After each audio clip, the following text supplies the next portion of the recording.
and Friday and maybe Monday, depending on whether we're there. But I'm going to start with Descartes today. Usually what I do for the review sessions is to go back to the beginning of the period that the test covers. And it'll be either 25 or 30 questions. In other words, if it's 30, there will be a built-in 10-point curve. If it's 25, I'll add a curve to it. So, true, false, multiple choice.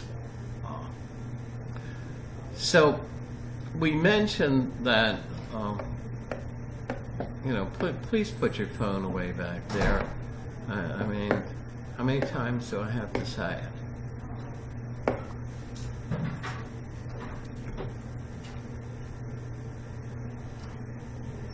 I mentioned that these are not religious meditations, even though Descartes does bring God into the discussion.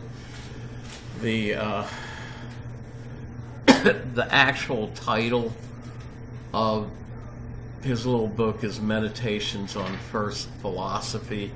First Philosophy basically it's an expression that refers to the fundamental principles on which a whole system of philosophy is built, the most basic assumptions.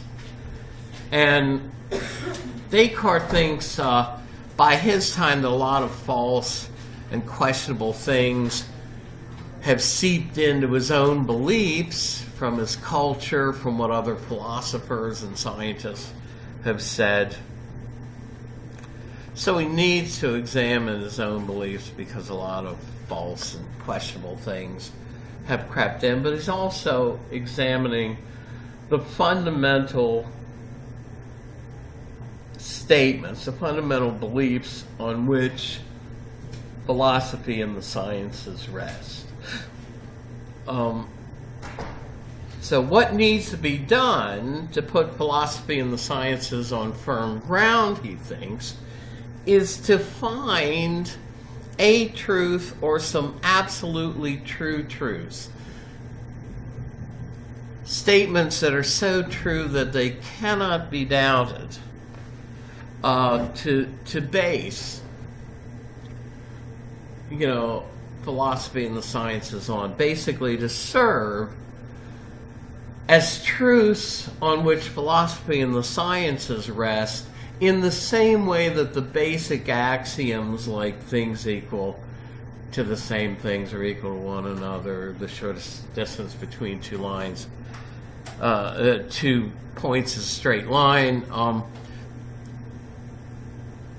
that these fundamental principles for Descartes will serve the same function as an axiom in geometry. They're what the whole system rests on. So really, like Plato, he takes geometry as his model for absolutely true knowledge. Now, Descartes' method of going about trying to find absolutely certain truths may seem backwards to you. But in order to find assumptions that are so true that they're absolutely beyond doubt, what Descartes does is he raises any doubts he can against the beliefs that he has.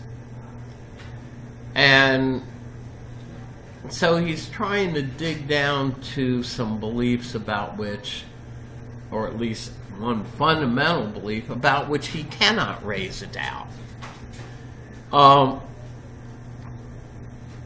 So Descartes says in order to go through this project of finding an absolutely certain truth, or more than one that fits that description, he says, in his process of examining the beliefs I now had, he says, I don't have to prove false those that I think are questionable.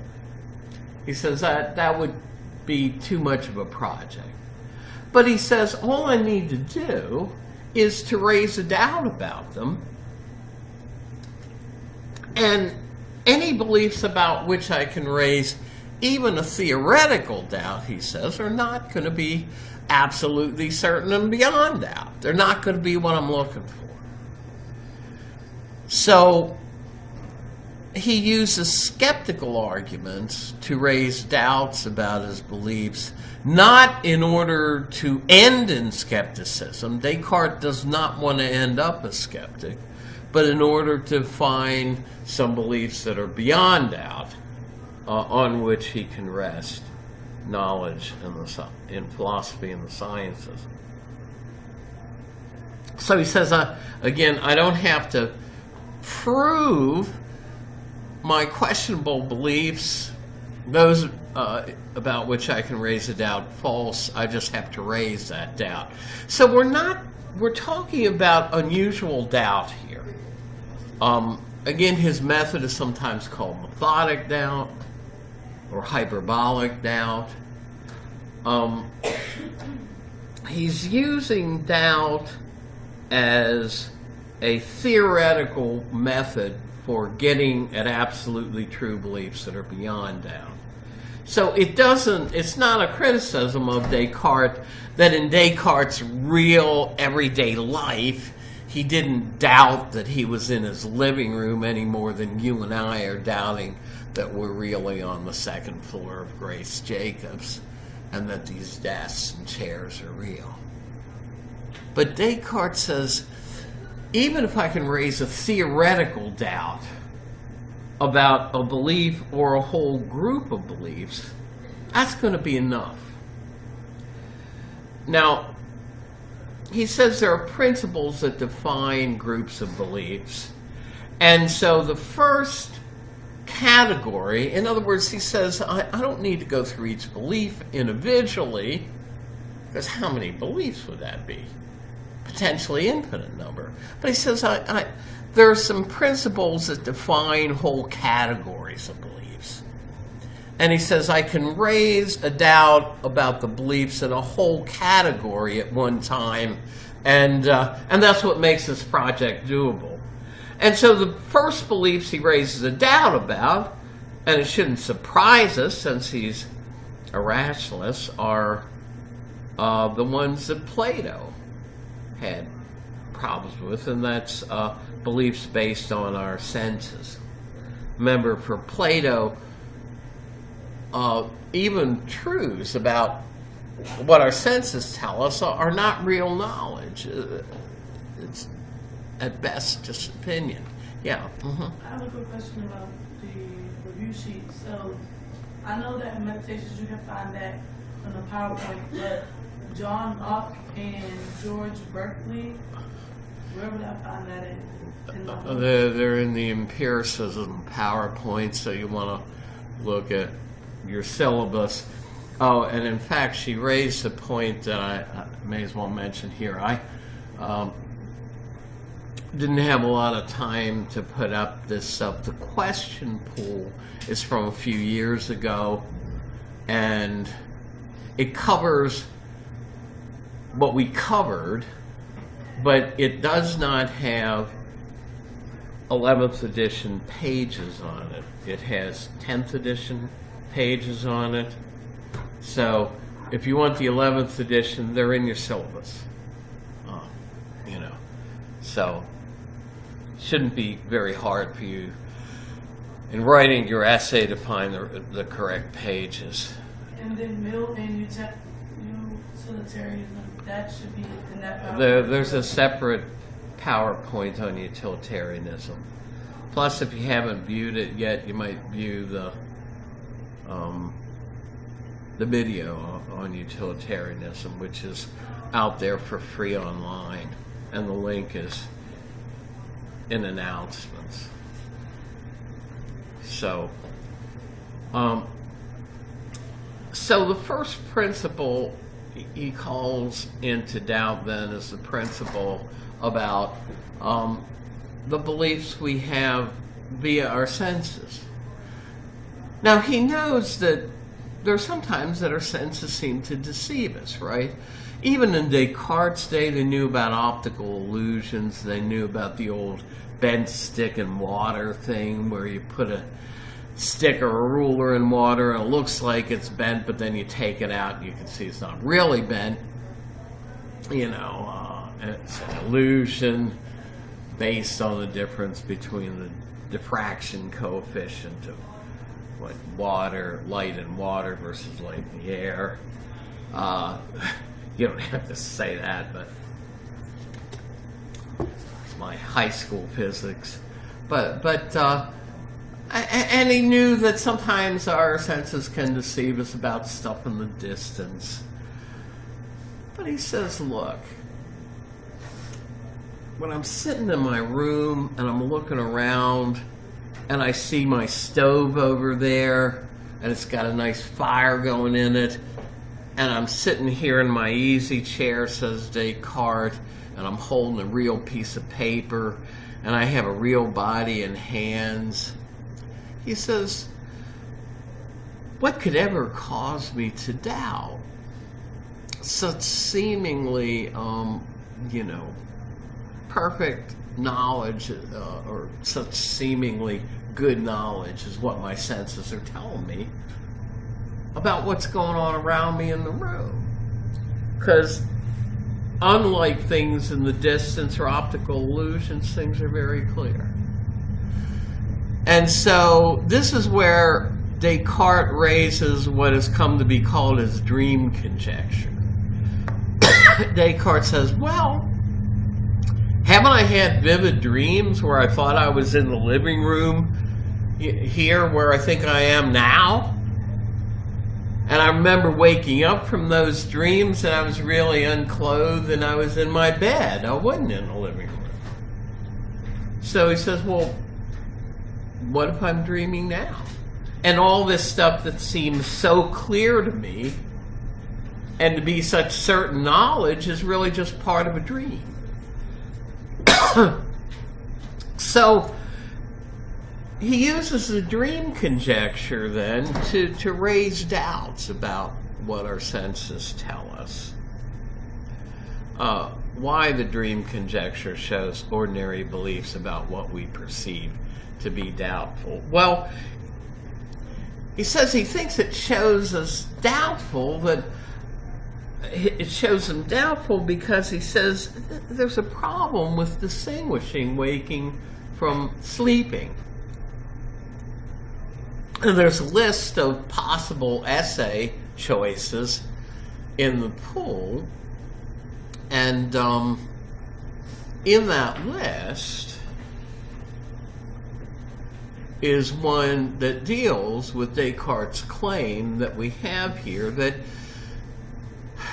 we don't know for sure whether we're dreaming or awake right now, because, he says, there aren't any absolutely reliable tests to show the difference between waking and dreaming.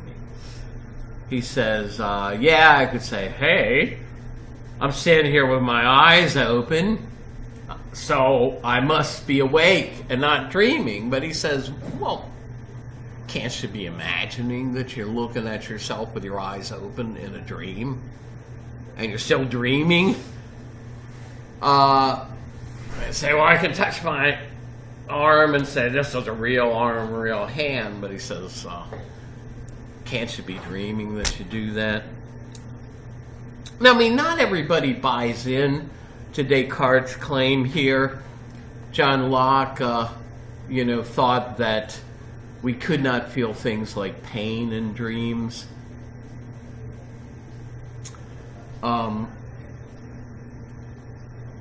Other people like Hobbes and later Berkeley point out the disconnectedness of things in dreams. So you may agree or disagree with Descartes' claim that we can't identify any test that shows for sure that we're not dreaming. But he says if we can't absolutely distinguish dreaming from waking, then then this puts into question our beliefs about what we think we perceive around us. Maybe all this is just part of a very vivid dream. Now, the point is the dream conjecture then throws doubt not just on our ordinary common sense beliefs about what we think our senses are telling us about the world around us, the world we think we're immediately experiencing, but it also throws doubt on the observational sciences. Those sciences which are based on observational evidence from the senses, like chemistry, physics, biology, astronomy. Basically, they're based on observations or observations added by tools like microscopes and telescopes. So he calls in to doubt even scientific knowledge, at least in the observational sciences. Now, for Descartes, mathematics is also a science, but it's an abstract science. And Descartes does not believe that we can, those are the dates and time for the final. Descartes does not believe, actually, let me make a point that, oh come on, mission pool is even there right now. So while Descartes has, by this conjecture that he might be dreaming, called into question the knowledge he thinks he has via his senses, he says, look, I can't get rid of mathematics as an abstract science just by conjecturing that what math concerns might be imaginary dream objects. Right? Pardon? Oh. Did you have a question? No. Oh, okay. In other words, suppose we're all dreaming. We think we're here, and we're not. We're home in bed. But if you look over at that whiteboard, that rectangular whiteboard, it's still going to have four sides, even if we're all dreaming and that whiteboard is an imaginary dream whiteboard. Same for this and the same for our screen over here. Descartes says, even in a dream, a square is going to still have four equal sides. Math is going to work. I mean, suppose these whiteboards are dream objects. It's still 1 + 1 = 2 whiteboards. No, plus 1 here. Right? 3 whiteboards in this room. Even if they're all part of a dream, Descartes says basic math is still going to work. He says 2 + 3 is still going to equal 5, even in a dream. Now, I've always had problems with this because of the way things come into and go out of existence in dreams spontaneously. But this is Descartes' claim. So he says just conjecturing that the objects about which math is dealing might be imaginary dream objects is not enough to throw doubt on math as a science. So here's where the hyperbolic part of hyperbolic doubt really comes in. Exaggerated doubt. Descartes really goes out in the left field to find some theoretical way of calling mathematical knowledge into some doubt. Now, he doesn't want to say that God might be deceiving us, but Descartes asks, could anything make me wrong make me think I go wrong in adding 2 plus 3 or counting the sides of a square. Well, with that simple example that he gives, it's a little hard to see that. But take something more complicated. You know, when we discussed the first time when we went through the PowerPoint, I said, look, people go wrong all the time when they're trying to add figures or do, say, an algebra problem. You know, have you ever gotten less than 100% on a math test is what I asked. And so you can say, well, okay, if I messed up an addition problem when I was very young or even, you know, as an adult, or I messed up an algebra proof, it's because I went wrong somewhere along the line. So Descartes says, look, he can't say God might cause you to go wrong. Because remember, we saw, and I mean, there are not going to be questions on the ontological argument, but to refer you back to that, remember, God for Descartes, we saw, is the sum of all perfect qualities. God is perfect. God is morally perfect. God's not going to be so evil as to deceive you in a math problem. So he posits an evil genius or evil demon, some demonic entity. In other words, here you are trying to do your best to get through a math problem, and this evil entity is messing you up along the way. So you are going wrong. Because you're constantly being messed up. So that's the way he raises doubts about mathematical truths.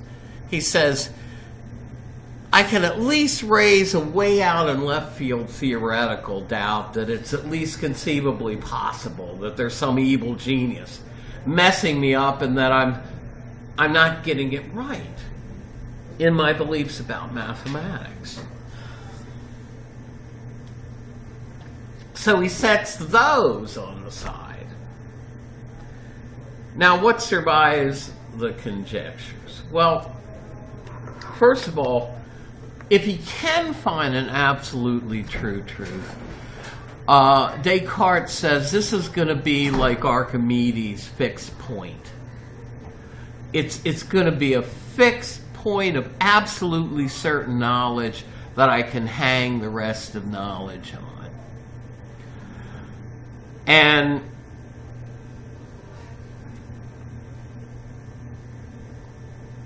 does he find that belief? Well, yes, he does. He says, well, suppose there's some evil genius trying to mess me up at every turn in the road, and he deceives me about my beliefs about the world, even about math. Descartes says, you know, if I'm being deceived in all of my other beliefs about things, the one thing I can't be deceived about, though, is that I, Descartes, am here to be deceived, that I exist.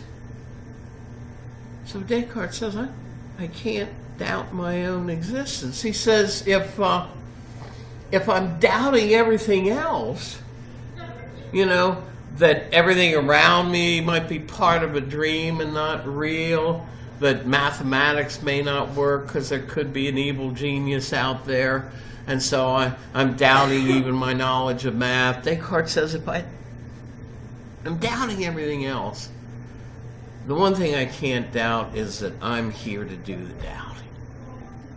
So he says, there's my absolute true truth. My own existence cannot be doubted. And the way he says it in the Meditations is that the statement, I exist or I am, is true every time I think it or say it. But the way that we remember it is the way he states it elsewhere, and that is cogito ergo sum. He says, I think, therefore I am. That is my fundamental truth, says Descartes. And that is the belief then that survives all these doubts and conjectures. But then he goes further, and this is where Descartes pushed the envelope and laid part of the groundwork of what later became experimental psychology. He lays the groundwork for the old faculty psychology, which was the view that we're an immaterial mind that has various abilities, various faculties: believing, remembering, imagining, perceiving. So for Descartes, we are essentially an immaterial being. That's what the I am refers to, the I exist. I exist as an immaterial soul, and I happen to have a material body. And that's what Descartes is essentially. He says, I think, therefore I am. He says, essentially I am a thinking mind, a thinking thing is the way he says it. Now, as I said, he laid the groundwork for what became faculty psychology by trying to parse more what he meant by thinking. And here, it's not just rationality, which we saw in Plato and Aristotle. Man is a rational animal, right? Rationality is what they focus on. But Descartes says, look, what I mean by thinking is that my mind has certain capacities. It can affirm or deny things. I can believe or disbelieve something. I can perceive something. I can imagine something. He said, the way the 20th century philosopher Gilbert Ryle put it, and we didn't study Ryle, but to criticize Descartes, he views Descartes correctly as seeing the mind as like an immaterial quasi-machine in which various mental processes occur: believing, denying, imagining, remembering. And these are the analogs to physical processes in our bodies, right? In health class or basic biology, a lot of you want to go into the nursing program. We're taught that within our bodies, various bodily processes occur, right? I mean, processing oxygen, circulation of blood, elimination of waste, other processes, right? So for Descartes, the mind is like an immaterial machine in which various mental processes take place in immaterial mental space. So the essential property then of an immaterial mind or soul for Descartes is thought. And the essential property of a material thing is location and extension in material space, in Newtonian space. Descartes adopts a view that goes all the way back to Socrates' discussion of the soul, I believe in the Phaedo, where he views the soul as being like a point in geometry. In other words, if you remember, a point, how many points can you fit on a line an inch long? Anybody remember what the answer to that should be? Well, the answer is a potentially infinite number of points, because a point in geometry, unlike a period that we draw, a mathematical point has no width. It is not extended in material space. And so you can potentially have an infinite number of them on a line an inch long. So for Descartes, the essential properties of minds is thought, not location in space. Now, we didn't spend a lot of time on the mind-body problem,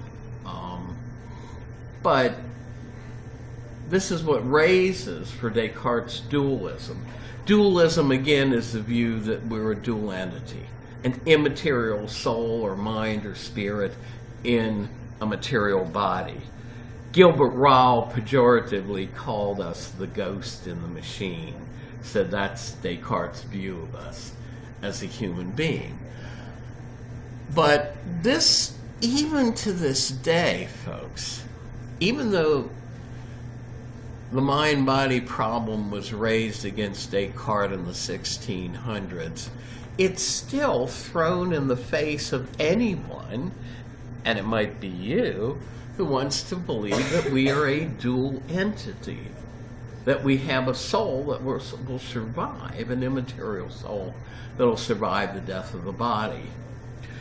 And the mind-body problem has to do with whether Descartes can explain, given his characterizations of mind and body, whether Descartes can adequately explain how they interact, right? I mean, if I think I'm going to pick up this telephone headset, an immaterial thought, right, an action of the mind, has caused a material action in my body. If if this were very hot coffee and I tried to drink it and I burned my tongue, then a bodily action trying to drink coffee that was too hot would be causing the mental feeling of pain.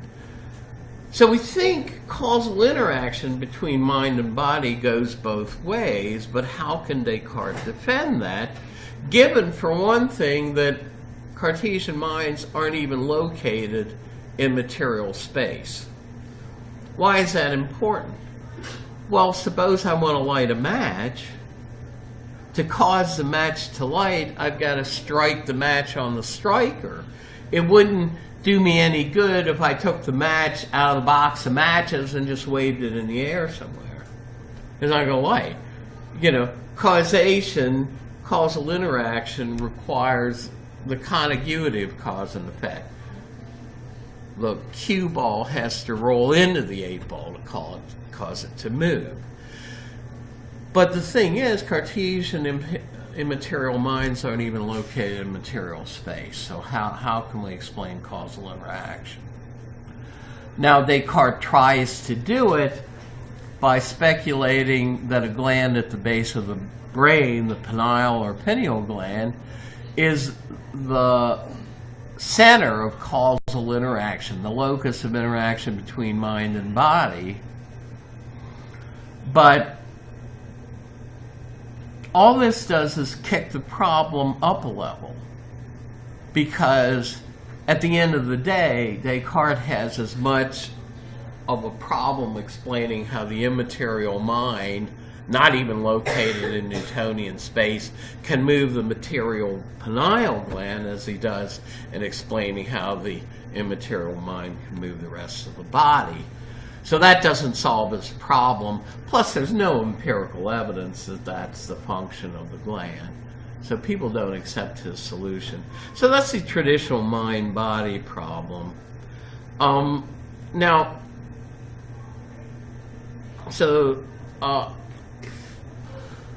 knowledge of the mind is more certain than knowledge of the body? Most of us would say it's the other way around, right? We can experience the properties of our body with our senses, whereas we don't see an immaterial mind or soul. David Hume used this as a reason to question and be skeptical about the existence of the soul. But Descartes thinks our knowledge of mind is more certain than even our knowledge that we have a body. You know, he still says that maybe that I have a body is still part of a dream, but he says if we take a material thing like a piece of wax, whatever ways I confirm the existence of the wax, that I perceive it, that I can form a mental image of it, they all reaffirm my existence as a self that perceives or touches the wax. So Descartes wants to convince us that it's our reason that gives us knowledge of even the material world, and that this knowledge is more reliable than anything the senses can give us. Okay, we're going to go on to the empiricists next time. We only looked at John Locke and George Berkeley. We're not going to look to any degree about Hume, you know. So do the empiricists, and if I, you know, as I said, we technically have class Monday. That's the last day of classes, so whatever I don't finish up, you know, maybe I'll do some review on utilitarianism. But as I said, when I do a review, I like to go back to the beginning of the material that is on the test that I'm reviewing for. That way, even if I don't get through everything, the stuff that I didn't get to is going to be the most recent stuff that we've discussed recently anyway, you know. And I'll remind you that there are integrity lectures covering the empiricists and the utilitarians in your integrity files in Blackboard.